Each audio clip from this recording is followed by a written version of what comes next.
Today I just want to talk about spiritual prison and how spiritual prison, witchcraft, and the seven deadly sins are all connected.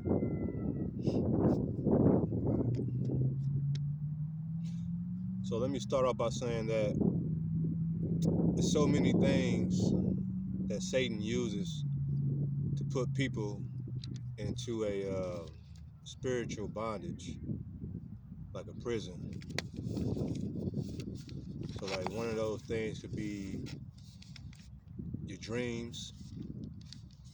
Satan likes to use your dreams. For example, you might have some strange dreams that's coming from the spiritual realm that's manifesting through your dreams because of a sin you might be committing. Sometimes God, he'll bless us with a dream. Other times, Satan, he can also curse you with a dream. So it can go both ways. For an example, you might have a dream where you ate some food, and you eating that food just got you initiated in witchcraft. So you eating that witchcraft food in your dreams, that's gonna come to fruition in your life.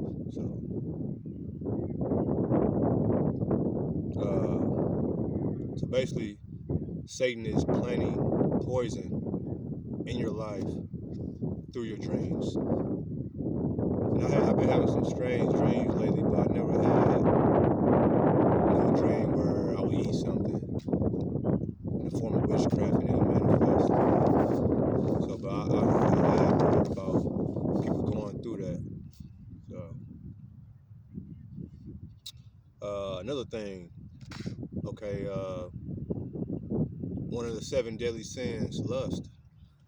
If you're struggling with lust, Satan, he can come to a form in you in a dream with lust too. And that can put you in spiritual prison. So if you're struggling with lust and you might have a wet dream, and let's say you have a wet dream, those fluids that you lose during those wet dreams could actually count as a sin of lust. Same thing if you masturbate. If you're masturbating, Satan can use that to put you in spiritual prison as well. So there's many ways. It don't just have to be a dream. It could be from a dream, or it could be in the physical world.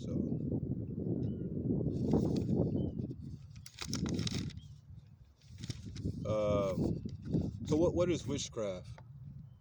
Witchcraft is basically when Satan uses a person to bring another person down, spiritually, physically, mentally, emotionally, whatever it is. There's many ways.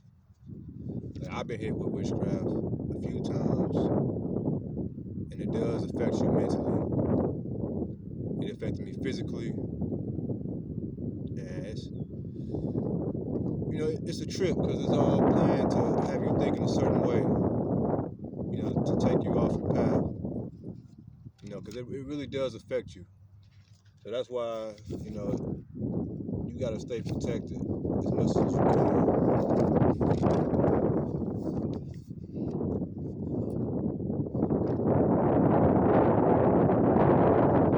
So like when you get hit with these witchcrafts, that's when Satan starts beginning to plant things in your mind like discouragement, depression, fear of the unknown, fear of your health.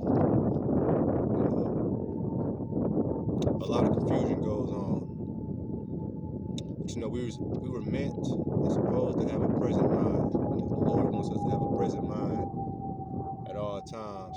We shouldn't be focused on the past, and we shouldn't be focused on the future. Because if you think about it, this is spiritual warfare. This is a real war.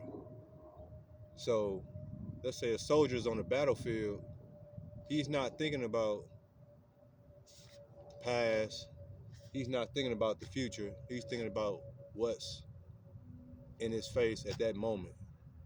So it's the same with us, with the angels versus the demons. For us angels, we got to be present moment, whether we get wounded or not, whether we get wounded with these spiritual attacks, this witchcraft, all this stuff, these spells, is all just to take you off your path, because whoever can control your mind can control your will. So we all have a will that God gave us. So if we let Satan control our mind, he can take us from our will.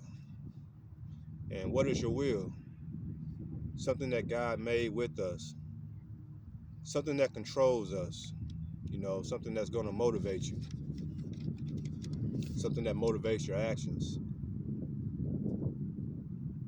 So basically that's what your will is. It motivates your actions. So keep that in mind. Whoever controls your thoughts, control your mind. So when you sin, you're giving Satan authority to put you in a spiritual prison, which is going to make it easier for Satan to control your mind. This is going to make it easier for your will to be controlled. Follow what I'm saying? So we need to be careful with that. Another thing, so how can we get out of this spiritual prison? We all have certain areas in our life where a lot of us are in spiritual prison by Satan at one point or another. Whether it's from fornication, drugs, alcohol, masturbation. Some you don't like, but it's like, damn, like you just can't escape from it. It could be your ego. It could be one of the 10 commandments. It could be one of the 7 deadly sins. All those things can have you in spiritual bondage if you're not living righteous. So like for me, my ego and pride, that's what put me in my spiritual bondage, my spiritual prison a few times. I believe that's the main thing I got to work on is my pride, Because my pride has failed me plenty of times. My ego and got me in plenty of trouble. That's probably why I've been hit with so many witchcrafts, to this day, because I need to work on my pride and my ego.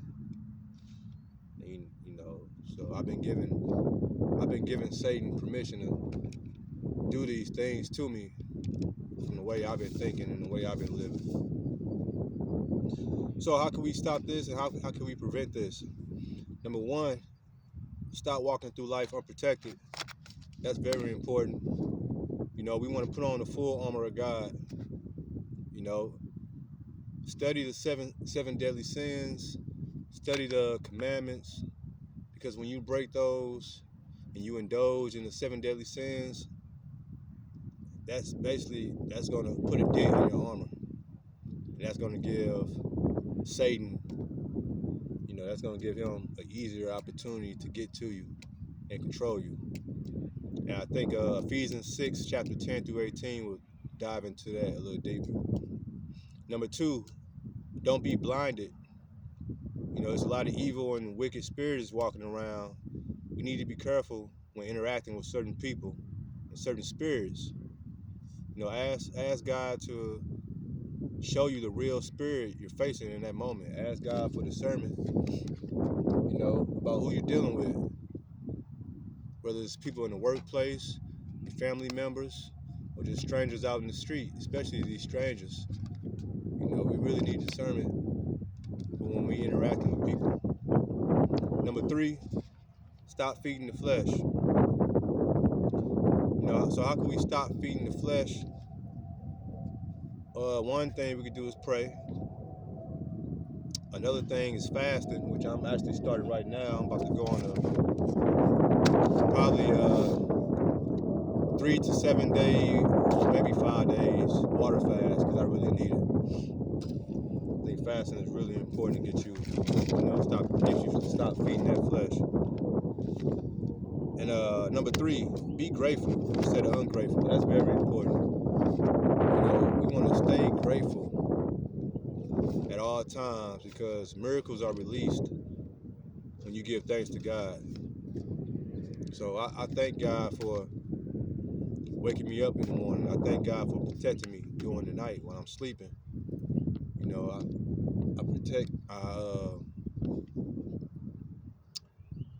I give thanks to God just for the little things in life, and that's gonna let you be able to receive more blessings going forward when you become thankful and grateful for the things that you have at that present moment. So you want to get out of spiritual prison by confessing and repenting, and sure enough, you'll be free. Repent, confess your sins, turn around, stop what you're doing. Whatever you're saying you're doing, just turn around and stop it. And you'll be saved. In the name of Christ, you should be saved.